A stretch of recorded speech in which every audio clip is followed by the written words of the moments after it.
hadiyada uu qiimaha badan ee qofku helaa waa ducada waalidkiisa saddex kaama haraan bayna Soomaalidu kuftin jilib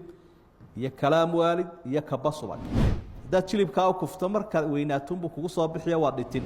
hadii aad subag cabtana danbaad u dacaroon gadaal buu kaaga soo duxiyo oo qaaci hadii kalaam waalidku daba socdana haduu duca yahayna ka hari maayo haduu habaar yahayna ka hari maayo waa waxay soo tijaabiyeen dadku inteynaan halka dhaafin ahmiyatu birril waalidayn saddex nuqdadood baynu ka oran lahayn samafalka labada waalid qodobka ugu horeeya waxa weeyaan muhiimadda uu leeyahay ama faa'iidada in labada waalid loo samafalo lixdan faa'iido ku jira soo socda raali noqoshaha ilaahay wuxuu ku jira raali noqoshaha labada waalid ridallaahi fi ridal waalidayn waayada isagaaba in amrayda mar hadduu shay in amrayna هو عمل ينفلين إنه إله يوعي بعد سنين نبينا عليه الصلاة والسلام مركي للسؤال أي العمل أفضل عمل محاو فضل البضن ليس دور أبو تريا وحقدر يبر الوالدين لماذا والد الله صم فلا عمل ذا ونعكس وحل بعض فإذا كتر زيادة الرزق عمرك يعرف كبوي كوكرديا قفك عمرك يعرف كما أرساقد الدنيا لو كرديا ونبي يقولي قرابتي ساحريري قرابتنا كو حكى لبدا وارد وحسد هذا فائدة كجرت الشعور بالسعادة وراحة البال قفك السعادة الدرامية هي قلبي يسون ونصتها دوسة وفلا يلا بدي علي ويحد درامية واجب قتي هذيك لنا وقت قريسية وقدبيسية وح أفراد فائدة كجرت دعاء الوالدين أجمل هدية للإنسان هدية وقيمها بدن قفك وهلا هو الدعاء والدكيس صدح كام هران بين الصومالي كفتين شلب يا كلام والد يا كبصوان ده شلب كاو كفتمر كويناتهم بكو صباح يا والدتين هدية السبق عبتنا الضم بعض الدعارون كذال بكاغا سود حيوهم قاعد هدي كلام والد كدوا صعدنا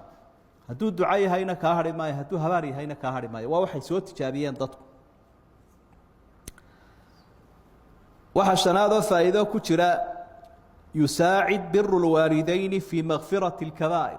إنه لهي الدنبية وين كان ضعف وحكى عاونا ين الوالد كوسم فليس نبى النبي قوي مع عليه الصلاة والسلام حديث كنا صحيح وحول الدنب وين بانقلي إلى هي ما يقدر فيها توبة ملاي وحول النبي يقول عليه الصلاة والسلام هو يمياد لا ما يبني خبر يرمياد لا هابو haddaba iyada u samafal buur yahay uu kaaga dhaaf waxa lixaad faa'iido ku jira qofka labadiisa waalid u samafala isagana awlaadiisa u samafasha hadii uu samafali waana awlaadiisa ilaahay ku diraa oo caaq ku noqda qodobka labaad ee nuxusi lahayn waxa weeyaan birrul waalidayn fi hayatihima labada waalid sida loogu samafalayo intay nool yihiin كو حكا أفرتن الرماد باللغو سمفليا التحدث معهما بالأدب والإنصات إن أدوركو ذا ندقيس تسي أدابنا كوقع بشاد ولا هذاش وقل لهما قولا كريما ولا تنهرهما ولا تقل لهما أف ولا تنهرهما وقل لهما قولا كريما وفاكو أراني هنا هروف هذا لو ناكسن كله وها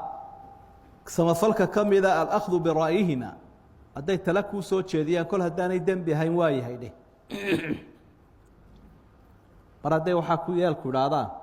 وأنو دم بهاي نونو دين تخلاف سنة واي هيده وحز لوجو سمفلا يا مره دو والد كنول تقديم المساعدة لهما إن وحياد هليس أتكو ساعده هديت أرن يا هديت هنون يا هديت دين يا وعدي هي علمي النبي عليه الصلاة والسلام وحين بري حولها هيست والد كون لي أنت ومالك لأبيك هذيك هي حولها قبل والد كابا إذن له هدو حتى دون ينو قرصدا وادو قورينيس خرج كي سنة عقبة سبفلك وحكم إذا التباهي بهما وبتربيتهما لبدا والدنا كفانته يا إحسان كيكوسو سميين oo arintaasi waalidka waxay u tahay qiimo u sameeynaysa hadaad waalidka ka faantood ka dhuumato aad dadka iska qariso adoo muujinaya inaanu maadaama adigu xariif aqoon-yahana ta inaanu kani ku dhalin reer miyiga ay musiibo weyn weeye waa dadka meelaha ka soo hangagaaray meelaha wax ku soo barta dhibaatada haysata weeye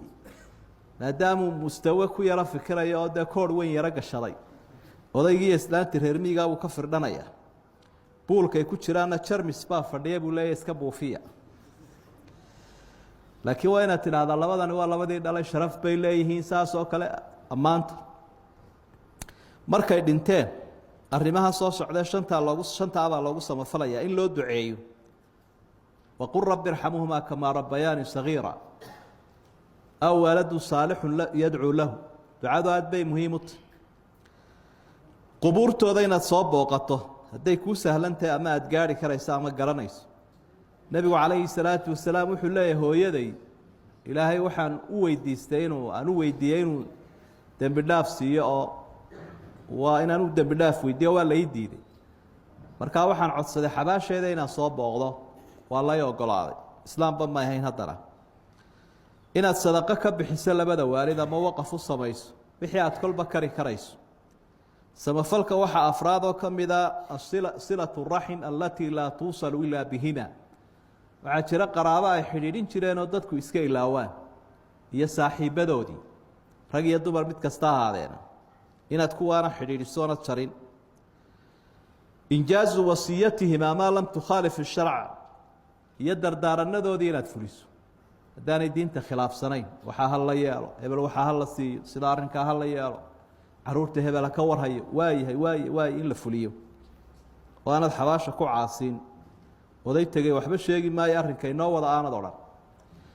marka saddexdaa qodob waa muhiim inaad garato faa'iidada ku jirta xidhiidhinta waalidka inuu diin yahay arrin ijtimaaci oo bulsho aanu ahayn iyo siduu markuu nool iyo sida loogu samafalayo markuu dhinto labadaba